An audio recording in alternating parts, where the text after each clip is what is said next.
Praise the Lord. आप सबको मेरी ओर से प्यार भरा नमस्कार। दोस्तों, आज मैं आपको बाइबल के एक अति बलवान पुरुष की कहानी बताने जा रही हूँ, जिसका नाम है सामसोन। सोरा में दान वंश का मानोह नामक एक मनुष्य रहता था। उसकी पत्नी बांझ थी, उसकी कभी संतान नहीं हुई थी। प्रभु का दूत उसे दिखाई दिया और उससे यह बोला, आप बांझ हैं, आपके कभी संतान नहीं हुई, किंतु अब आप गर्भवती होंगी और पुत्र प्रसव करेंगी। आप सावधान रहें, आप ना तो अंगूरी या मदिरा पिएं, ना ही कोई अपवित्र वस्तु खाएं, क्योंकि आप पुत्र प्रसव करेंगी। बालक के सिर पर उस तरह नहीं चलाया जाएगा, क्योंकि वह अपनी माता के गर्भ से ही ईश्वर को समर्पित होगा। फिलिस्तियों के हाथों से इस्राएल का उद्धार उसी से प्रारंभ होगा। वह स्त्री अपने पति मानोह को भी यह बात बताई। फिर एक दिन निश्चित समय पर उस स्त्री ने पुत्र प्रसव किया और उसका नाम सामसोन रखा। बालक बढ़ता गया और उसे प्रभु का आशीर्वाद मिलता रहा और प्रभु ने उसे बहुत ही शक्तिशाली पुरुष बनाया। फिलिस्ती लोग बहुत दुष्ट थे। जो कनान देश में रहते थे, उनमें बहुत लोग योद्धा थे और वे वास्तव में इस्राएलियों को हानि पहुंचाया करते थे। एक बार जब सामसोन उस स्थान को जहां फिलिस्ती रहते थे जा रहा था, तो एक बड़ा सिंह गरजता हुआ उसके सामने आ गया। सामसोन को प्रभु की प्रेरणा प्राप्त हुई। यद्यपि उसके हाथ में कुछ नहीं था, उसने उसे ऐसे चीर डाला जैसे बकरी के बच्चे को चीर देता है। लेकिन उसने इसके विषय में अपने माता पिता से कुछ नहीं कहा। कुछ समय बाद सामसोन दलीला नामक एक कन्या से प्रेम करने लगता है। यहाँ हम देखते हैं दोस्तों कि जब तक सामसोन परमेश्वर की आज्ञा मानता रहा, तब तक उसको परमेश्वर से सहायता और शक्ति मिलती रही, जिसके कारण वह सैकड़ों फिलिस्तियों पर कई बार विजयी हुआ। फिलिस्ती लोग सामसोन की इस शक्ति से डरते थे, अतः उन्होंने उसे कई बार मारना चाहा, पर उसे कोई भी मार नहीं सकता था, क्योंकि उसे ईश्वर की अद्भुत शक्ति प्राप्त थी। अतः लोगों ने उसकी प्रेमिका, जिसका नाम दलीला था, उससे उसकी शक्ति का भेद जानने का प्रयास किया। एक दिन उन्होंने दलीला से कहा, उसे फुसलाकर पूछो कि उसकी महाशक्ति का भेद क्या है, जिससे हम उसे अपने वश में कर लें। इसके लिए हम प्रत्येक व्यक्ति तुम्हें चांदी के 1100 चांदी के सिक्के देगा। शुरू में दलीला ने मना किया, लेकिन फिर बाद में लालच में आकर उनकी बात मान गई।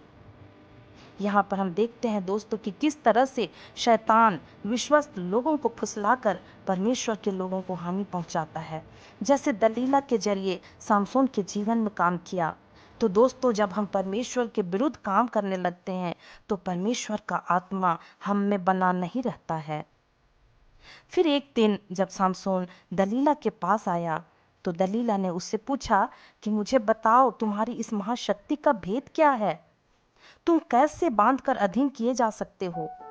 सामसोन ने उससे कहा, यदि मैं 7 तांतों से जो सुखाई न गई हो बांधा जाऊं, तो मैं सामान्य लोगों की तरह निर्बल हो जाऊंगा। तब फिलिस्ती लोग 7 नई रस्सियां, जो अब तक सुखाई न गई थी, लाकर दलीला को दिया। रात को जब सामसोन सो रहा था, दलीला ने उन रस्सियों से उसको बांधा और भीतरी कोठरी में उसने लोगों को घात में बिठा रखा था। तब वह सामसोन से बोली, सामसोन, फिलिस्ती तुम पर घात लगाए बैठे हैं, उठो। परंतु उसने उन तांतों को ऐसे तोड़ डाला जैसे आग लग जाने पर कोई सन का रेशा टूट जाता है। दलीला ने सामसोन से कहा, तुम यह कैसे कह सकते हो कि तुम मुझे प्यार करते हो? तुम झूठ बोलते हो और अब तक अपना भेद मुझसे छुपाए रखे हो। वह उससे प्रतिदिन ऐसा कहते हुए हठ करती रही। सामसोन इससे परेशान हो गया और अंत में उसने उब कर अपना सारा भेद प्रकट कर दिया। उसने उससे कहा, अब तक मेरे सिर पर उस तरह नहीं चलाया गया है, क्योंकि जन्म से ही मैं प्रभु का नाजीर हूँ। यदि मेरा मुंडन हो जाए तो मेरी शक्ति खत्म हो जाएगी और मैं सामान्य लोगों की तरह निर्बल हो जाऊंगा। तब दलीला ने फिलिस्तियों को अपने पैसे लेकर आने को कहा और उसका सारा भेद उन्हें बता दिया। फिर उसने सामसोन को अपनी गोद में सुला दिया और एक आदमी को बुलाकर उसके सिर के लट्टों को मुड़वा दिया। जब सामसोन जागा तो वह अपनी शक्ति खो चुका था। फिलिस्ती अंदर आए और उसको पकड़ कर ले गए। उन्होंने उनकी दोनों आंखें बाहर निकाल दी और उसे अंधा बना दिया और उसे अपने दास बनाकर बंदी गृह में डाल दिया। फिर एक दिन फिलिस्तियों ने अपने शत्रु को पकड़ने की खुशी में अपने देवता दागोन की उपासना करने के लिए एक बड़ा भोज किया और वे अंधे सामसोन को बंदीगृह से उसका तमाशा बनाने के लिए निकाल लाए। उस समय तक सामसोन के बाल फिर से बढ़ने लगे थे। सामसोन ने उस लड़के से जो उसका हाथ पकड़ कर लाया था उससे कहा, मुझे उन खंभों को जिन पर यह भवन स्थित है स्पर्श करने दो ताकि मैं उनके सहारे खड़ा रह सकूं। वह भवन लगभग 3000 फिलिस्ती लोगों से भरा था जो सामसोन का तमाशा देख रहे थे। तब सामसोन ने प्रभु से प्रार्थना की, प्रभु ईश्वर, मुझे याद कर, मुझे क्षमा कर, मुझे मात्र इस बार बल प्रदान कर जिससे मैं फिलिस्तियों से अपनी इन दोनों आंखों का बदला ले सकूं। यहाँ हम देखते हैं दोस्तों कि यदि हम पाप करते हैं तो उसका दंड हमें अवश्य मिलता है, लेकिन यदि हम पश्चाताप करके परमेश्वर की ओर फिरते हैं तो दयालु पिता हमें क्षमा करते हैं और हमारे द्वारा अपनी योजना पूरी करते हैं, जैसे उन्होंने शामशोन के साथ किया। तब सामसोन ने बीच वाले उन 2 खंभों को पकड़ा जिन पर मंदिर आधारित था और यह कहते हुए कि मैं फिलिस्तियों के साथ अपने पापों के कारण मर जाऊं, पूरी शक्ति से धक्का दिया और वह भवन सब लोगों पर गिर गया। इस प्रकार उन लोगों की संख्या जिन्हें उसने मरते मरते मारा उनसे भी अधिक थी जिन्हें उसने अपने जीवन में मारा था। और बाद में उसे उसके पिता मानूह की समाधि में दफना दिया गया। सामसोन ने 20 वर्ष तक इस्राएल में न्यायकर्ता का काम किया था।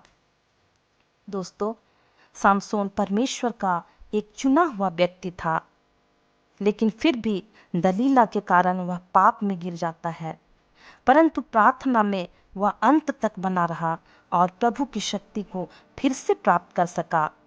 भले ही अपने पाप के कारण उसे फिलिस्तियों के साथ अपनी भी जान गंवानी पड़ी। दोस्तों, मैं यहाँ यही कहना चाहूँगी कि प्रार्थना ही हम मसीहियों की ताकत और बल है। इसे कभी भी कमजोर ना होने दें। इसी के साथ आज मैं अपनी कहानी यही समाप्त करती हूँ। मैं फिर अगली कहानी में जल्द ही आपको मिलने आ रही हूँ। परमेश्वर आप सबों को आशीर्वाद प्रदान करे।